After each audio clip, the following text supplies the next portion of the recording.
ساكنة واسي سرقة أفسي سرقة تراشن والجون جوا يعني قصة أو تجرينها ساكنة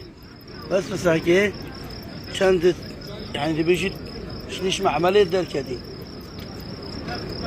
إيه صير جونة بس ربي ده هذا خلق الله يتبخت في سنة فوصل جديدا دبيجي شنيش معمله ده كده سبحان الله ايه شد مشانا بيجا هوا خرا سر دست من وچنش یا بنا عاشق دست من در جماعة تبع سر بون حرامي ها تبع حرامه برج ساعته ها رب العالمين في حيواناته افريقيا سربيره بس رب تفهم كوتش او يخر او سيسر كدراشن ها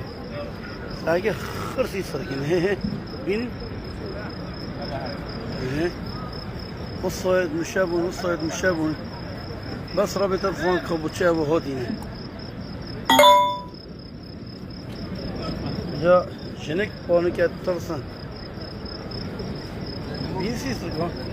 او سيسر كي شابه تيز او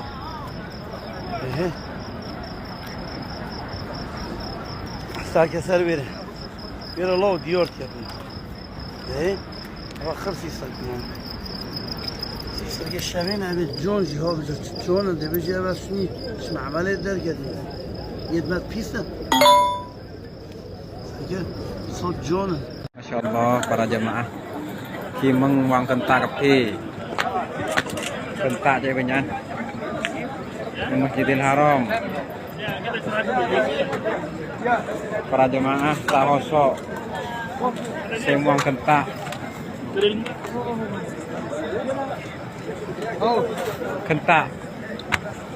Kentak je banyak